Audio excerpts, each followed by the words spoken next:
Thank you, Jauma. So kind words. It's an honor to be here. Thank you, Gloria. And now let's go to my clinical introduction. And the aim of the talk is to give a summary of this disease to help to focus in the disease we are dealing with. Then this, I don't know if maybe the should. Well, really, this is a challenging disease. Challenging will be a positive word, frustrating will be the negative word. Then, in summary, a few words. This 10% of childhood brain tumors are pontine gliomas. This is a predominantly childhood disease, a tumor that diffusely infiltrates a critical area of the brain, and the diagnosis usually rely on MRI. Clinically, this disease causes a progressive neurological compromise. The prognosis is dismal, even every therapy post, and less than 10% of children survive beyond 2 years of diagnosis.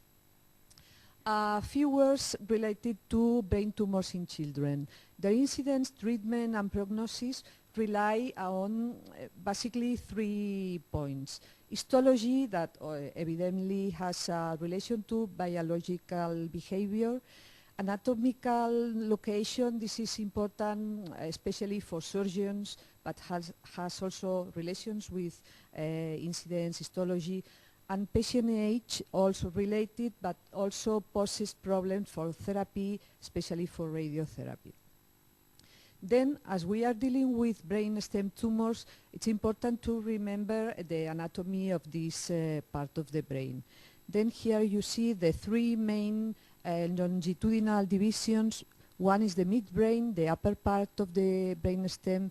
The other one is the pons, the part of the brainstem where this disease that we are dealing with today is the center of beginning the disease, and the medulla oblongata.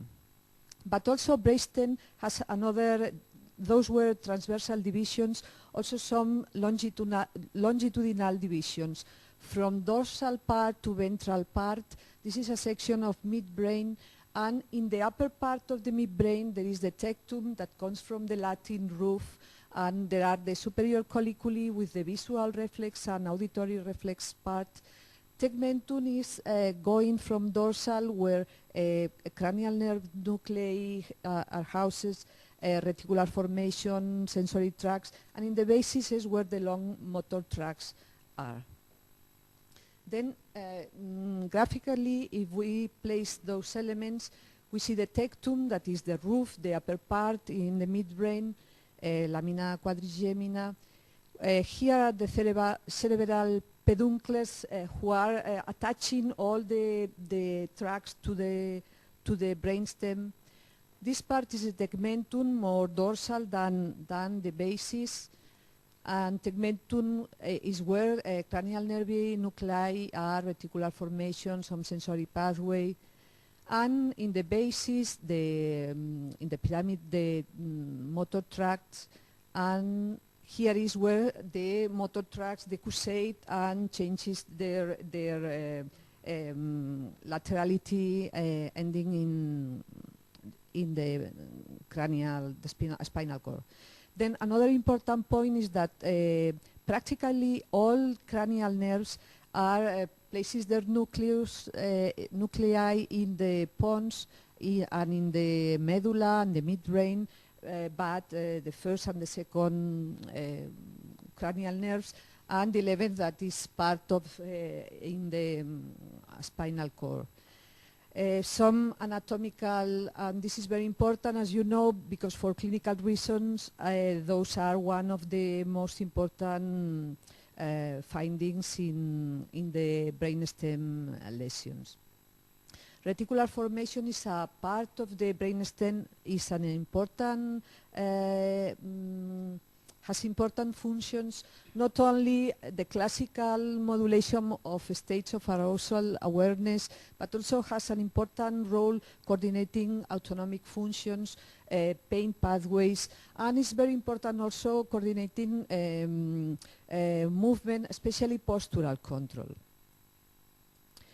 And when we, in the brainstem lesions, if the clinical examinations helps to localize where the lesion is, and as I have told you, there are different parts in the brainstem with different functions, some of them interrelated. Then going to now brainstem tumors. These are actually considered 20% of all central nervous system tumors in children, and it's an especially problematic group, especially for the anatomical reason, because this is one of the most eloquent areas of the brain. Those brain tumors formerly were regarded as a single entity, brainstem glioma. But one of the most important achievements is that not all the brain tumors are the same.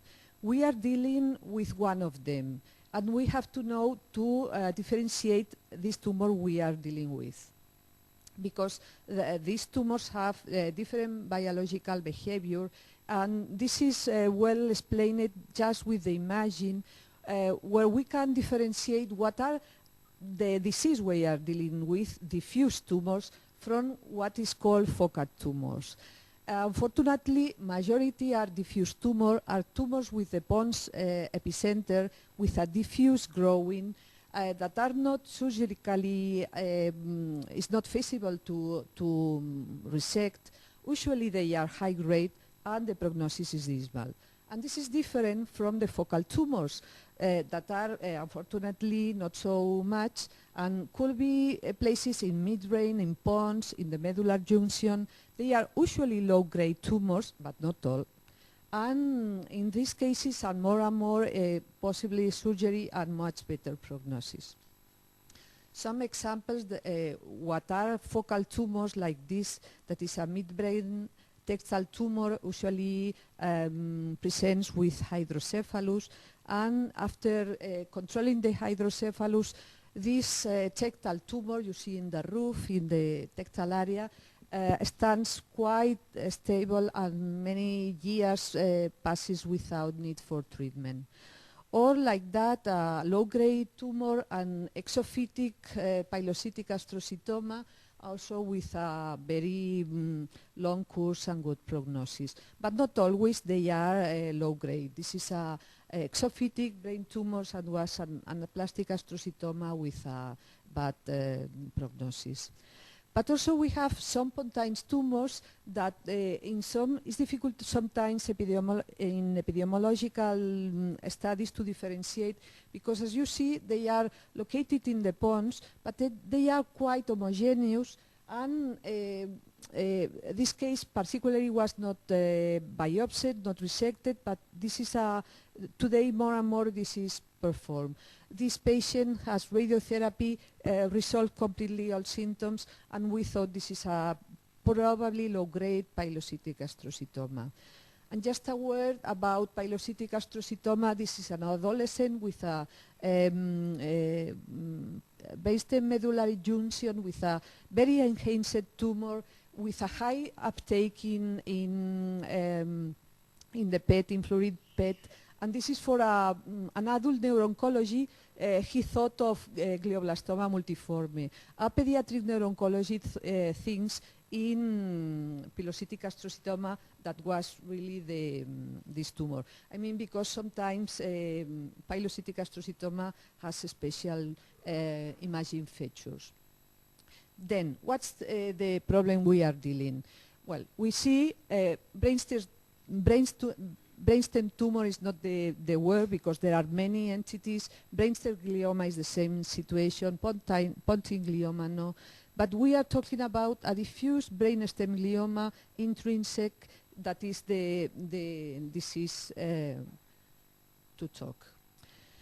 And what happens? Is that a frequent disease? Not really, but this is the most reported epidemiological study from SEER, an incidence of 7 patients for 1 million of young children or young adults, and is the majority of brainstem tumors, and those are the related possible incidents. In our hospital we have nearly 2 cases each year.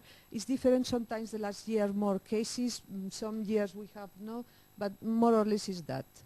That is the usual median age of presentation, 6 to 7 years. There are no gender difference, and it's very well known an increased incidence in neurofibromatosis 1. This is the Spanish data with the difficulty to retry what are those registered disease, because those are diseases without biopsy, without histological confirmation, and to try to recover really which were the diffuse pontine glioma, we try to accumulate that, and the Spanish registry, this is a hospitalary registry, not a population basis registry. But the survival curve is quite related to the disease, and anyway, the incidence or the reporting cases seems not to be really accurate. One word about epidemiology. Epidemiology sometimes gives us clues about the disease. This is the HEAT study, and one interesting thing they recall is that pontine gliomas has a median age between 6-7 years among those ages. But high-grade glioma in supratentorial areas has a broader age distribution and a higher age presentation. Maybe sometimes epidemiology, as I say, gives us clues. And what happened with neurofibromatosis? Those are patients well known to have a proclivity to develop gliomas. The first location is optic pathway tumors, but the second one, brainstem, and also cerebellum. That is different from what is called unidentified bright objects, the UVO, that are a well-known condition related to the disease. Sometimes this UVO could disappear over time, not evidently a true glioma. Anyway, they have a very slow course, an erratic growth rate, and usually they have, when biopsied, low-grade astrocytomas and treated with a chemotherapy for low-grade and avoiding radiotherapy because it's well known the enhanced toxicity in these patients. Those are cases from our institution, the typical bright gliotic areas, and also in the brainstem, or this another patients without clinical symptoms, but as you see, as years passes, those bright areas are increasing, but no symptoms related, and we are not really sure that this is a real glioma. And what happened with these children? What have they when they present? Usually they have a short duration of symptoms. Median is 1 to 3 months. It's very rare to more or arrive to 6 months. And what is important, different to other childhood posterior fossa tumors, is that symptoms of hydrocephalus or intracranial pressures raise is not the first. It's more focal signs what we see. And the common triad, you know, then cranial nerve palsies, family recall, eye movement disturbance, diplopia, facial weakness, dysphagia, problems dysarthria, pyramidal tract scenes with weakness of one leg, the other, something like that, and some kind of ataxia or cerebellar scenes. It's not rare that this course goes on until it's clear, and there are many families recall changes in behavior and mood. Sometimes the explanation is, well, they're the school or some problems, but also these well-known connections with cerebellum and upper cortical tracts, that even some kind of mood changes is one not pathological author that was reviewed by Darren. Other symptoms could be associated also with the other clinical signs. Well, then we have those findings in the examination on the concerns, and we perform a MRI, that is the diagnostic test of choice, because their anatomical delineation is better than CT, helps to differentiate the both big groups of brainstem tumors, and really cranial CT is not today first line, the standard of care to diagnose this tumor, but in emergency situation is better. Another difference, you are well aware that MRI has much better anatomical definition among another characteristics you can obtain from MRI. Just as you see, bone calcium is better seen, but this is not really sometimes important to recall. The typical appearance is, as you well know, a mass that is expanding, that is infiltrative, that has a symmetrical effect in the pons, that the pons is the center of the disease, but could increase up to the midbrain or to the peduncular area, that engulfs in the ventral part the basilar artery, and some characteristics that now we will see. One interesting thing is that this disease usually doesn't uptake with contrast, but some cases have some kind of uptake of gadolinium.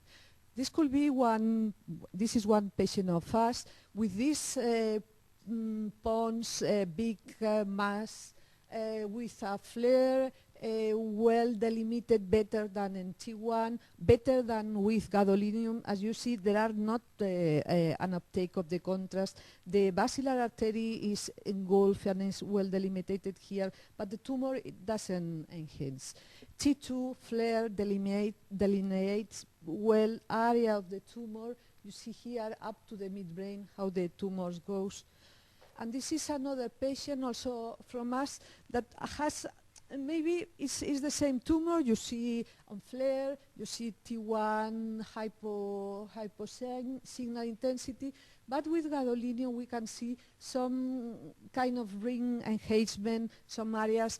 It's tempting to hypothesize that the first case will be some kind of low-grade astrocytoma, and the second one from the beginning more similar to high-grade astrocytoma, but this is just an hypothesis, and as we have no histological data, we could not say so. Another studies from MRI are developing. Many studies are in course and trying to obtain metabolic data, explaining their evolution, like spectroscopy, the perfusion and diffusion sequences, helping with molecular imaging. And in Sant Jude there is in other centers, but Sant Jude has work on studying this diffusion tensor imaging. Then when we have those childs, we do this MRI with complete neuroaxis. The examination of the CSF is not routine. Lab studies are not useful for diagnosis if we want to exclude germ cell tumors, but this is not usually the case. And the extraneural dissemination is really not studied, is extremely rare. So we have this clinical version. We have the diagnosis by MRI, and what happened? Then biopsy is only performed. Is this tumor? We think that is not the typical diffuse pontine glioma. Why? There is a consensus. This tumor cannot be excised. The diagnosis, MRI delineates well the disease. The prognosis and therapy doesn't change if we biopsy or not biopsy. And also the concern about morbid mortality of the disease. So this is the general consensus. The patient is treated without this histology. And what we know about the histology, we know that from biopsies, some are fibrillary grade 2 tumors, many are high grade, grade 3, grade 4 tumors, but at postmortem studies, the majority are high grade tumors. What does this mean? It means that the biopsies are not representative when we find fibrillary tumors. Is that sometimes this tumor begins as low grade and after changes to high grade, and so some are high grade from the beginning? Well, this is a question. Another is that metastatic leptomeningeal disease is not frequent at presentation, but more at in the clinical course that was revisited, but Darren was is brief. When other diagnoses are reported, but then we are not dealing with the disease we are talking today. This is a summary of some of the few studies reporting results, but from these studies, yes, what we can say that stereotactic biopsy is progressively more is feasible, and in the years is at least the risk of the procedure seems not to be so high as could be. Just aware about this. And at least I will present from our center. These are results from the postmortem pathology. Thanks Dr. Suñol, who processed the specimen. As you see, she selected this area of so high cellular tumor, as you can see, and a closer view more down with high pleomorphism. Some mitosis could be seen. This is a very cellular and high-grade tumor. But in another areas, there are some transition. It's cellular, but not so much. There are a lot of those cells, but not so much pleomorphism. As there are two different areas, some transitional areas, it's not an uniform tumor. This is, of course, glial tumors. You see the fibrillary protein expression nicely depicted here. Cellulopalissading necrosis, well seen in these pictures, and mitotic index high, very high, aquí 65-45. About tumor biology will be reviewed here. Even is known. I will not enter the other speaker. I suppose they will talk in depth. And pathology similar as another high-grade glioma. Does it mean that are similar molecularly? This is a question. Another aspect is that in paraffin specimen, there are some studies with fish with some results. You know, the seminal work from Gilbertson talking about epidermal growth factor receptor signaling rate dependent expression. And also there are some proteomic studies recently also in paraffin. And what is the natural history of these children? It's terrible. It's, you know, we diagnose the children, we give them the treatment. There are clinical and radiological improvement, a time of stable disease, but afterwards, 5 to 10 months from radiotherapy, clinical progression, MRI progression, possible hydrocephalus but not constant, leptomeningeal dissemination is not frequent, and it's really a cruel disease. These children has progressively they cannot swallow well, they cannot have masticatory problems, speaking problems, progressive paralysis of the extremities, what is called the locking state. They are conscious, but they cannot move, they cannot talk. The last thing parents, mother says the glaze, the look to express the movement of the eyes. And finally, after losing consciousness and more autonomic problems, the child death is terrible. What happened? That the tumor grows through the midbrain, arriving to midbrain or even diencephalic progression, also through the cerebellar peduncles with the worsening of ataxia problems. There are possibility of intratumoral hemorrhage that is, as Alberto reviewed, especially in areas of necrotic tumor.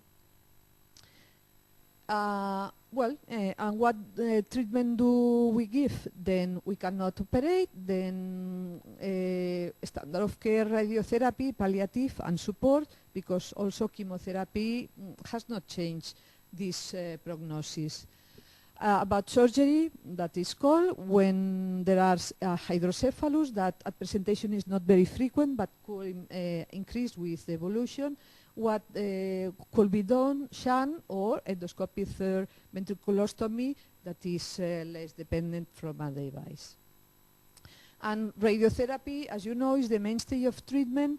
Conventional radiotherapy covering the tumor, the area of the midbrain until C1, and it's evident in 70–80% of the patients they improve. They improve quite. The patient with steroids could be weaned out from steroids.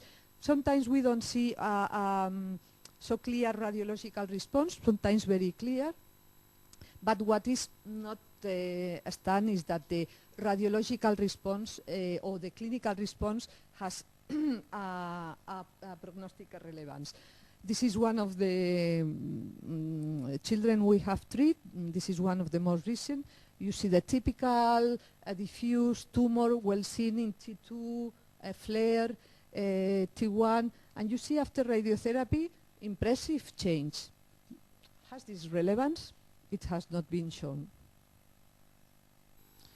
Well, Darren has reviewed and other authors many trials about radiotherapy, hyperfractionated, hypofractionated. This was a recent trial with hypofractionated treatment, escalation, very high dose. If they respond, more dose. But this has not changed the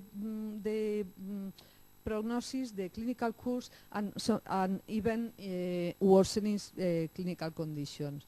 Radiosensitizers, concomitantly chemo, molecularly target concomitantly first, after, no improving of prognosis. Maybe Darren will say somewhere about. About chemotherapy, the same. Single agent, multiple action, high dose with autologous bone marrow support, metronomic. There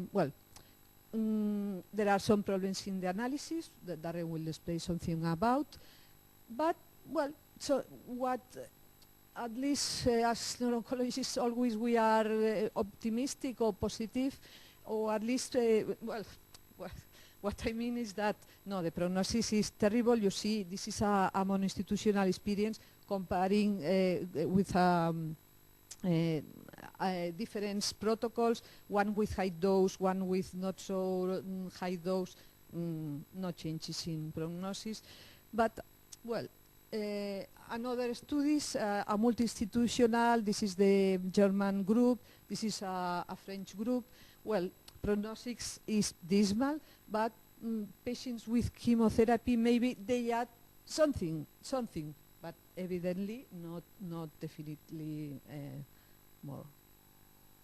It's crucial then, well, it's always in oncology, but in these patients more supportive treatment. All the team that works usually with these patients focuses in quality of life, facial palsy, problems with the corneal injury that could be, has to be always looked for. Diplopia causes a lot of discomfort in these children, helping them about that. The cranial nerves dysfunction are really a problem for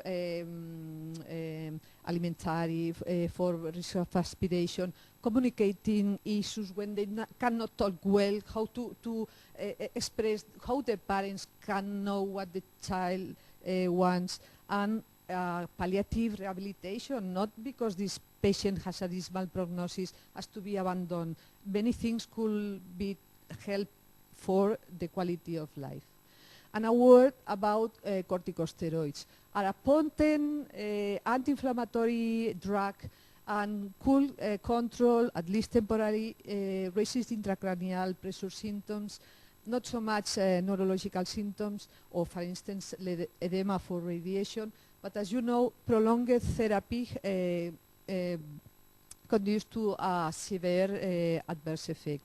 And this adds or lowers quality of life. What is preferred is short courses, try to improve, but if the disease is progression, this adds no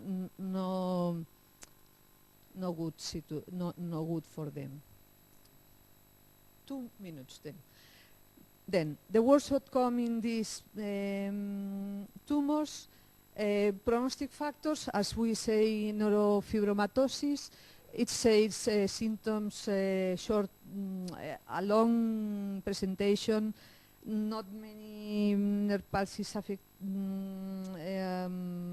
lesions. Young age has been called atypical radiological features. I suppose that we are not dealing with the disease. Our statistics are the same as always. Maybe we have a bias with the gender distribution. And we have a trial. We are treating these high-risk gliomas because we had an experience with a high-grade spinal cord astrocytoma with combination that was came from CCG phase 1 study for refractory tumors. And then we are giving this chemo, also another high-grade tumors. And what is our protocol is upfront chemotherapy with irinotecan and cisplatin, that is the combination, until 16 dose. If in any moment of this upfront therapy the child worsens, then we go to radiotherapy. The radiotherapy is given independently of good response, but we can go quicker if he or she worsens with temozolomide, like a regimen, and maintenance chemo with irinotecan temozolomide, and biological therapy with epidermal growth factor receptor antibodies, anti-angiogenic, bevacizumab, y valproic acid as histone deacetylase inhibitors, also biological modificator. This comes from the German study, the epidermal growth factor receptor that came from the histological studies. We have also a grant with imaging with conventional sequence of MRI, but also diffusion tensor imaging, PET imaging with methanion, C11 methionine, and this is because the background from the tumor is clearer.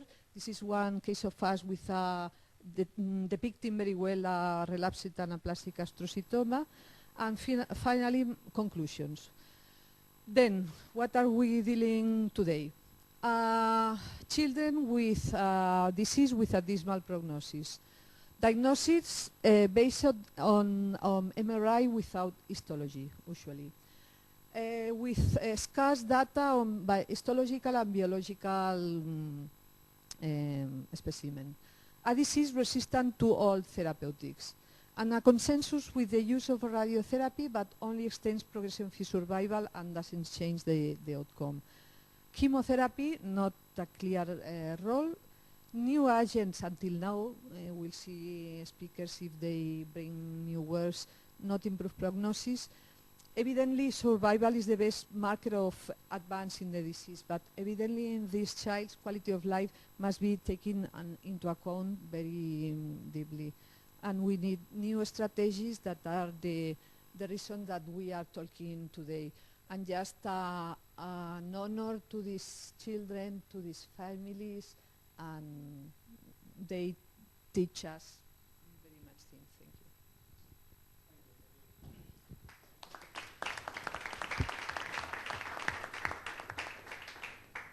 Well,